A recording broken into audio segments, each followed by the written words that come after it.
La siguiente transmisión es apta para toda la familia. Contiene closed caption y es financiada con recursos del Fondo Único de TIC.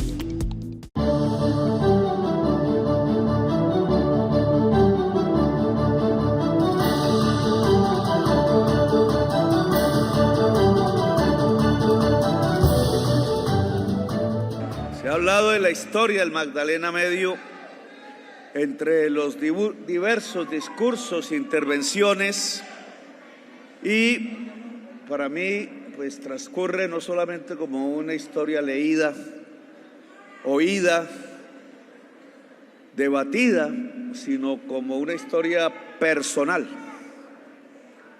Tenía 23 años, más o menos, cuando desde un barrio que ayudé a hacer, que fundé y que construimos con las manos colectivas del pueblo, las mismas mías, siendo concejal de Zipaquirá, en ese barrio llegaron desplazados, quizás eran de los primeros desplazados de la reciente violencia de Colombia, familias que venían de un municipio, el último de Cundinamarca, hacia el norte, por la carretera que va de Zipaquirá a Pacho, donde ya estaba el mafioso, después a La Palma, después a Yacopí.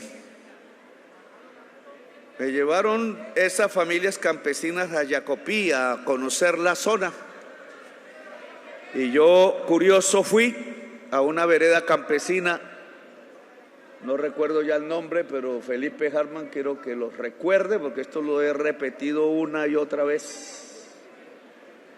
Y pude ver en la cuchilla de al frente, la montaña, después de un cañón del río Negro, creo que era, o alguna quebrada que va al río Negro, una cordillera llena de fogones, de hogueras. Le pregunté al dueño de la casa campesina de qué se trataban esas hogueras, si era que había fiesta en la vereda o se estaba festejando algo. Y él me dijo: no, son los macetos que están quemando los ranchos de los campesinos.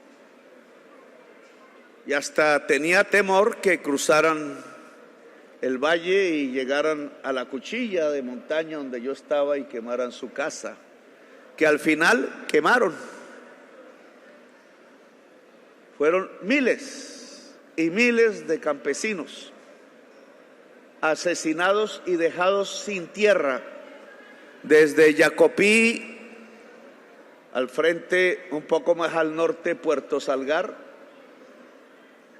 La Dorada, Puerto Boyacá, Puerto Berrío, y paro ahí un poco en la geografía, porque en este pedazo de territorio, específicamente en Puerto Boyacá, se construyó una alianza mortífera contra el pueblo colombiano.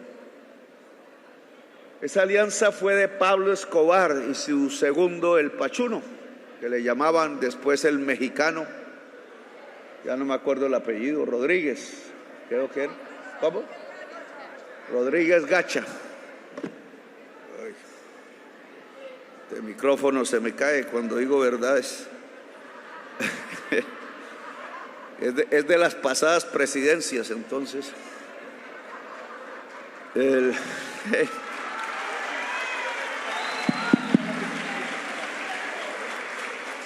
realidad, la mayoría política de ese territorio, ahora sí,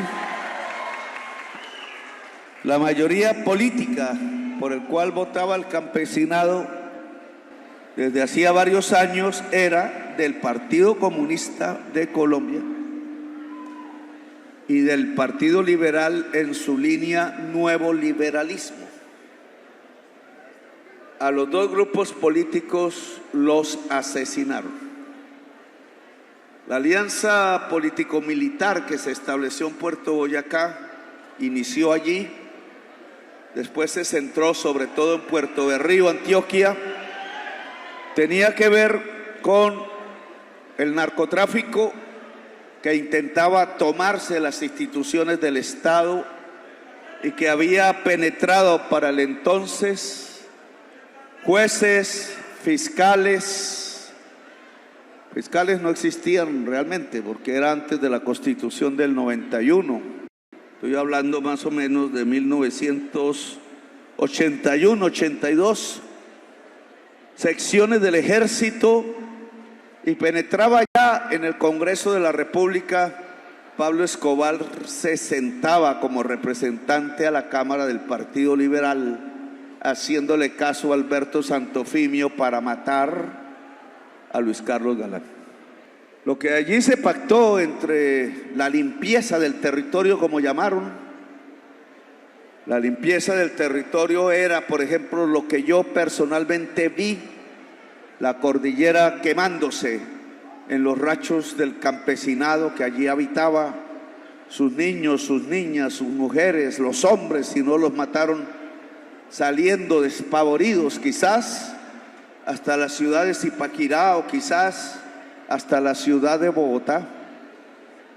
Muchos terminaron en el barrio Policarpa, en la ciudad de Bogotá, junto al San Juan de Dios, que en el 98 se tomaron, cerrándolo, y aún hace poco intentaban dinamitar, porque quieren dinamitar la memoria del pueblo, quieren dinamitar y silenciar la historia de Colombia. Historia que no se debe repetir más. Pero lo cierto es que en ese Magdalena Medio del Sur hicieron un genocidio político y la víctima fundamental fue el campesinado de Colombia. Allí aprendieron el genocidio. Allí comenzó, ojalá, los últimos años de 100 años de soledad. Porque eso que se vivió en el Magdalena Medio es parte fundamental de los 100 años de soledad. La denuncia de estos hechos, su verificación judicial, las confesiones de integrantes de esa alianza no fueron motivo para que la justicia hiciera testigo, hiciera justicia. Aún incluso los asesinos de Luis Carlos Galán no han sido en realidad capturados, condenados. Sus autores intelectuales que habitaban en Puerto Boyacá nunca fueron juzgados. Ese paramilitarismo que fue el inicial se financió con mercenarios, narcotraficantes, y fueron entrenados por coroneles del ejército de Israel y armados por ellos. Sus técnicas militares se aprendieron de hoy un gobierno y un mando militar genocida. Eso fue lo que enseñaron, el genocidio en Colombia. Y esta alianza no se ha roto aún. La llegada a mi gobierno también está precedida por una segunda fase de violencia en el Magdalena Medio que siguió hacia el norte. La palabra macetos, poco conocida en la ciudad de Bogotá, y la prensa ni idea tiene. Se posesionó de Barrancabermeja. Yo estaba aquí cuando eso. Vi cómo el cementerio se llenaba de cadáveres. Vi cómo una dirigencia juvenil de la ciudad era asesinada, era cazada puerta a puerta entre los barrios populares. Vi cómo lo que no creía que iba a pasar en la historia de una ciudad tan rebelde, que fue capaz en 1948 de crear la Junta Revolucionaria y tener el primer espacio de control obrero, el cañón que está ahí junto a la refinería en su entrada. Es un cañón hecho por los trabajadores y las trabajadoras para defender esta ciudad a la hora a la siguiente hora en que mataron a Gaitán. La historia de esta ciudad, que es la de María Cano, la flor del trabajo, nacida en Medellín, Antioquia, y que es quizás una de los estandartes más valiosos del liderazgo femenino de Colombia, comparable a la Pola, comparable a Manuelita Sáenz, gran colombiana, comparable a Juana Julia Guzmán, la cordobesa, y dejo de mencionar nombres o me meto en problemas. Es una de las lideresas fundamentales de la historia de Colombia. María Cano estuvo aquí, fundó los primeros sindicatos con Giraldo y otros y otras, y el río Magdalena se llenó de organización trabajadora, de pescadores y bogas, se llamaban en ese entonces, ministra de Agricultura, y aún hoy no construimos la gran confederación de cooperativas de pescadores del río Magdalena y de Colombia, que pasen de usar una canoa y una atarraya y empiecen a usar refrigeradores para la pesca y barcos más grandes, y lugares donde sembrar cuando no hay subida, y lugares donde enfriar la pesca y congelarla para que no los estafen los compradores, y lugares donde se pueda industrializar, porque si el producto del campo y de la pesca no se industrializa, el esfuerzo de crecimiento que hemos hecho de casi el 8% el año pasado, 7% en lo que va de este año, portentoso, se puede perder, porque habría una sobreoferta de productos agrarios en bruto que, si no se industrializan, pues quedan en la caneca de la basura o en manos de los intermediarios que llevan la producción hasta Corabastos. Aquí llegaron los paras, los macetos, y de aquí siguieron hacia el norte, hacia el sur de Bolívar, hacia el sur del Cesar. Allá mataron a nuestro alcalde de Aguachica, que había hecho una consulta popular por la paz, representantes. Su castigo fue la muerte en manos de un grupo paramilitar cuyo jefe aún está por ahí, que me olvidó el nombre. Y ese mismo esfuerzo fue seguido por la costa Caribe, y llegaron al norte de Santander y llenaron el Catatumbo de fosas comunes, de cámaras de gas como los nazis, y ya anunciaban que entraban a Bogotá. Uno de ellos me amenazó de muerte, entre otras, Arroyave, que lo mató su segundo en los llanos. Y los jefes de ese bloque capital, unos políticos muy famosos que ahora se esconden, de apellidos famosos, hereditarios de la presidencia, y otros traquetos y narcotraficantes que hoy hacen parte de lo que se llama la Junta del Narcotráfico, y que estuvo hasta hace muy pocos meses dominando la Fiscalía General de la Nación, Amelia. Por eso no querían que pusiera fiscal, porque querían mantenerla en manos del narcotráfico. Historia que ha dejado decenas de miles de muertos, un genocidio, y que nosotros queremos reparar. ¿Cómo? En primerísimo lugar, devolviendo la tierra. No es entregando nueva tierra al campesinado en estas regiones, es devolviendo la tierra que tenía el campesinado.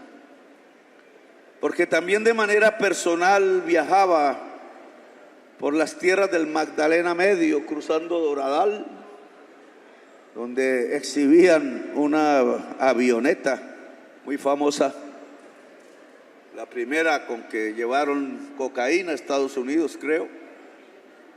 Que yo quiero, Felipe, que sobre todas las cosas esa hacienda vuelva a manos del campesinado.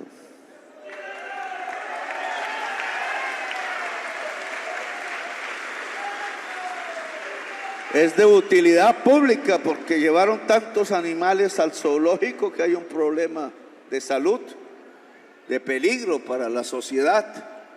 Y después Uribe quiso regalársela a un amigo, no sé qué, para hacer plata. Pero esa hacienda tiene tantos muertos que debe ser devuelta al pueblo. Y es símbolo de lo que estamos haciendo. Claro que no nos quieren por lo que hacemos, pero lo que se trata en el Magdalena Medio es de devolverle la tierra a sus genuinos poseedores, que es el campesinado del Magdalena Medio. Viajando por estas tierras, yo alguna vez le pregunté, y creo que hice un discurso así en Cimitarra, donde compañero campesino que hoy recibe tierra me escuchó y estuvo ahí al lado donde un médico que era candidato. Y ahí está, sí, ahí lo veo. ¿Cómo estás, hermano? Ahí yo decía, ¿por qué en las noches del Magdalena Medio no hay luces en los campos? ¿Por qué se puede viajar durante horas y horas en un vehículo cualquiera y uno mira hacia los lados y no hay luces, como en otras partes del país sí los hay? Solo las luces de la carretera aburridora y derecha, donde tanta gente se ha matado por dormirse. Pero no hay luces en los campos. Y no hay luces en los campos porque nadie vive allí. De día son potreros donde hay una vaca, 2 vacas, cebús generalmente. Y no hay ranchos campesinos. La tierra le cambiaron su poseedor. El poseedor no es más sino un narcotraficante, o hay un testaferro del narcotráfico, o hay, podemos decir, un tercero de mala fe o un tercero de buena fe que tiene su posesión encima de la sangre y del crimen.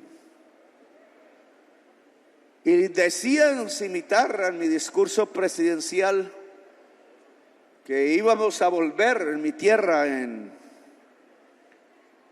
Ciénaga de Oro, al sur, donde dormía a veces y me gustaba montar a caballo en las noches de luna, en Laguneta, donde es la mejor banda de porros de Colombia. Se llama la banda 19 de marzo, no confundir. Es buenísima. El director de la orquesta es un maestro, Manuel Emiro Naranjo, maestro. Y lo amenazaron también los paramilitares queriendo que se fueran de Córdoba. Y decía, ojalá esas tierras parezcan como cuando paseaba por las tierras de mi pueblo, llenas de luciérnagas que alumbren.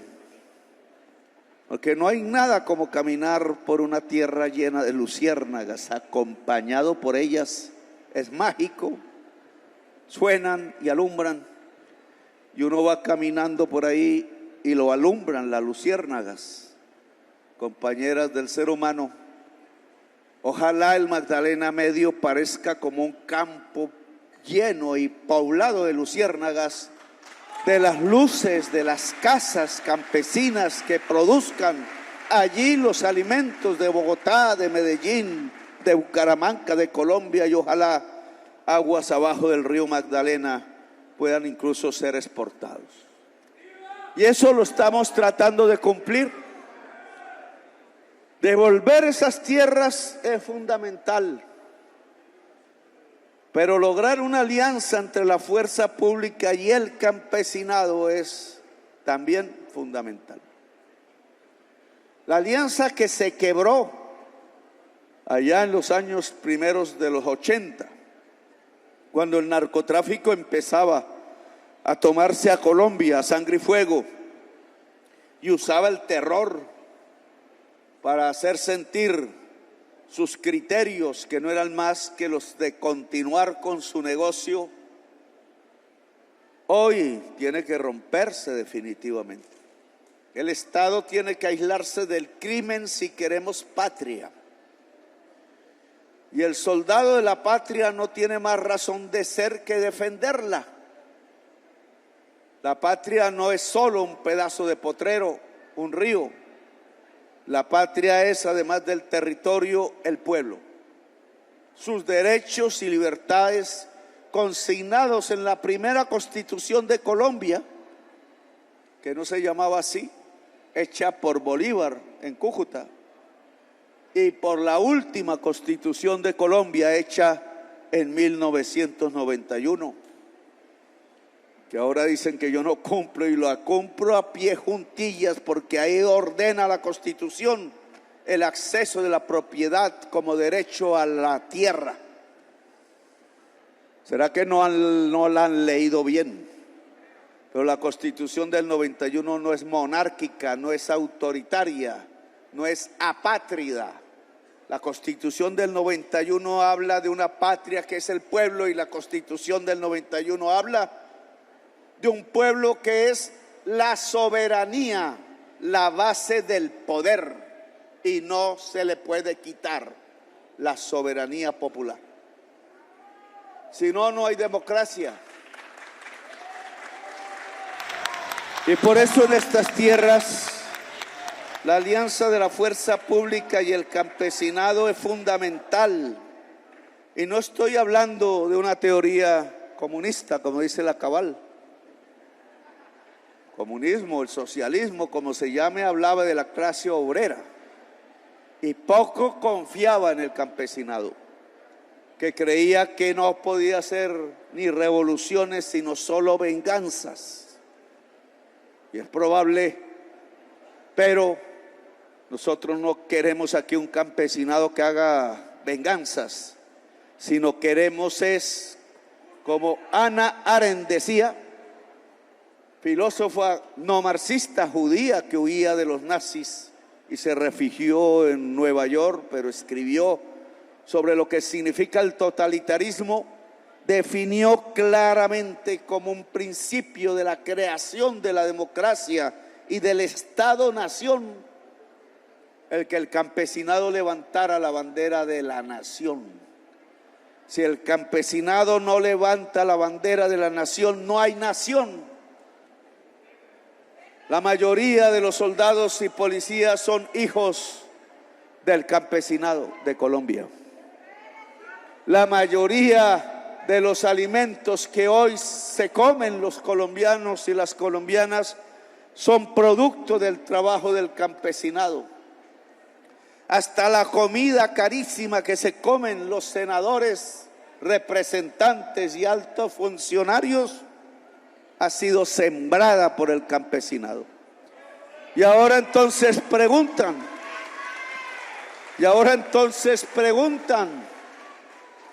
¿esa consulta popular para qué? En esa consulta popular hay una pregunta al pueblo colombiano que dice: campesinos y campesinas recibirán al cabo del año que establece la ley un bono pensional para uno y para otra, para que no vuelvan a haber campesinos viejos, campesinas viejas muriéndose de hambre porque ya no pueden trabajar sobre el surco, porque ya el sol los aniquila, porque ya el cansancio de la vida acabó con sus músculos y su energía. Y entonces, después de alimentar al pueblo colombiano, a sus senadores, a sus políticos, a sus presidentes, estos le dan la espalda y lo dejan morir de tristeza en las calles, o quizás en un parque alcoholizado, o quizás en una gran ciudad viendo cómo sus hijas marchan al bar en la noche y cómo sus hijos marchan al sicariato. La seguridad de Colombia consiste en que haya justicia para el campesinado. Y eso queremos. Por esos sabedores que muchas de las tierras, por decenas de miles de hectáreas que rodean a Barrancabermeja hacia el sur y hacia el norte, están en manos de testaferros cuando fueron devueltas por el paramilitarismo. Han sido robadas por los mismos funcionarios públicos de la unidad de víctimas. Y yo le pido a Amelia que me ayude allá en esa fiscalía a ver si investiga. Qué miedo investigar a los depredadores de la tierra. Esos funcionarios públicos son traidores a la patria, ellos sí, porque le quitaron al campesinado su tierra que le habían quitado los paramilitares, doblemente criminales, más criminales que los paramilitares. Y se tiene que investigar y los nombres propios nos los deben entregar. Y le pido al general de la policía, director de la policía, Carlos Triana, generales, para que les den este mensaje. Que la unidad creada de Policía para la Paz, que siempre olvido las siglas difíciles, deben tener unas unidades especiales para allá, UNIPEP. Es que debería llamarse Unidad Policía para la Paz, ¿para qué complicarlo? Es que se configure 30, 40 hombres y mujeres, porque la policía ya es miti y eso está bien. Que acompañen a la Unidad Nacional de Tierras a desalojar cualquier baldío invadido, a desalojar cualquier hacienda que entregada a la unidad de víctimas para reparar las víctimas, los funcionarios públicos de la unidad de víctimas se le entregaron otra vez a los victimarios y a senadores de la República. Ahí no hay nada que hacer. Si hay senadores de la República poseedores de baldíos y de haciendas entregadas por los paramilitares para reparar las víctimas, son criminales. Y el gobierno tiene el derecho, a través de los mecanismos legales, de recuperar esa tierra. Entonces la Policía Nacional, a través de sus unidades especiales para la paz, les ordeno que acompañen a la Unidad Nacional de Tierras para recuperar esas tierras y devolvérselas al pueblo campesino. Nosotros no nos vamos a quedar con una hectárea, no somos como ellos. Yo no tengo más tierra que la de mi casa y ya no vive nadie en ella, así que me toca venderla.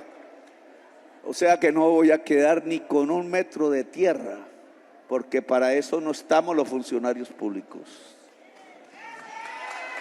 La tierra es para quien la trabaja. Y un país se moderniza si sus campos están cultivados hasta el último centímetro cúbico o cuadrado.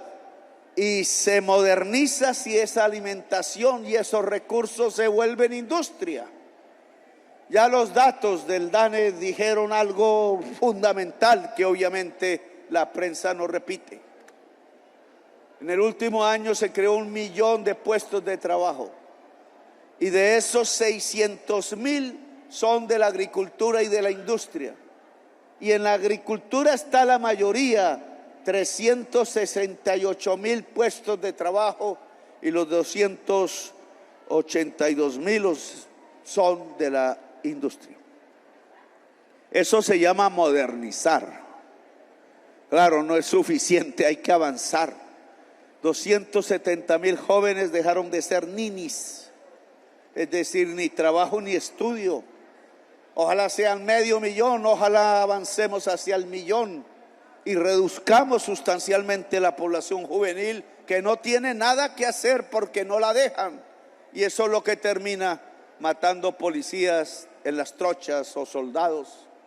Y la juventud de Colombia no tiene que matarse a sí misma, porque es caer en la patria boba.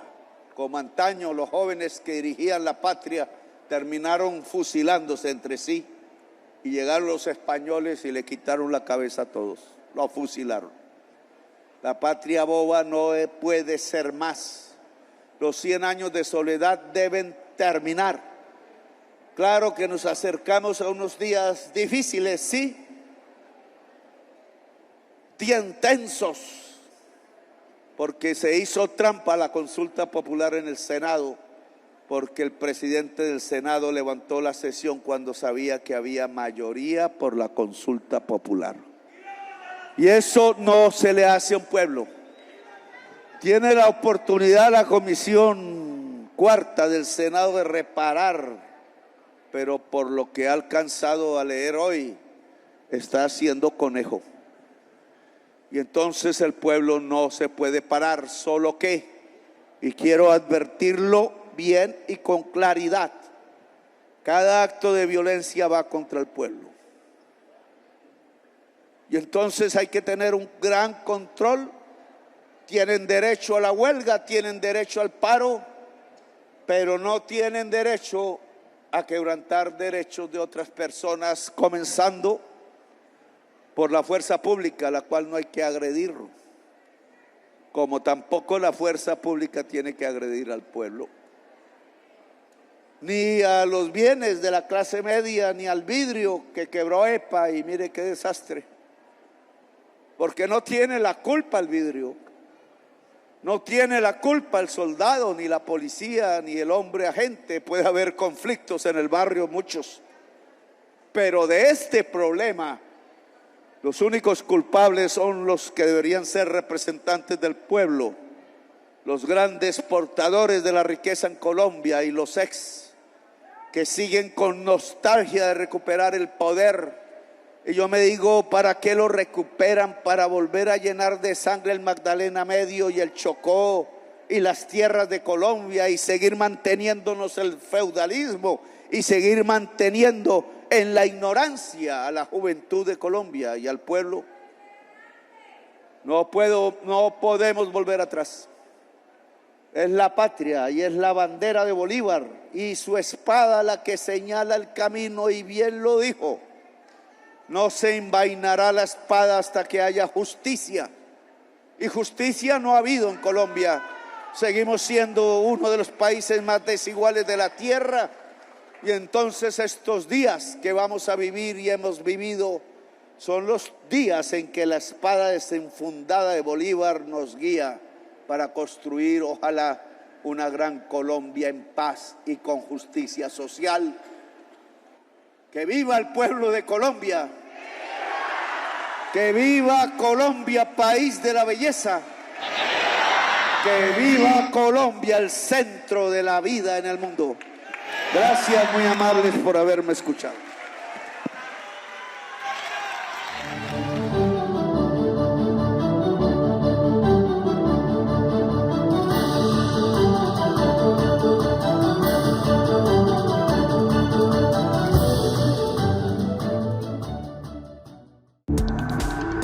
Este contenido fue financiado con recursos del Fondo Único de TIC.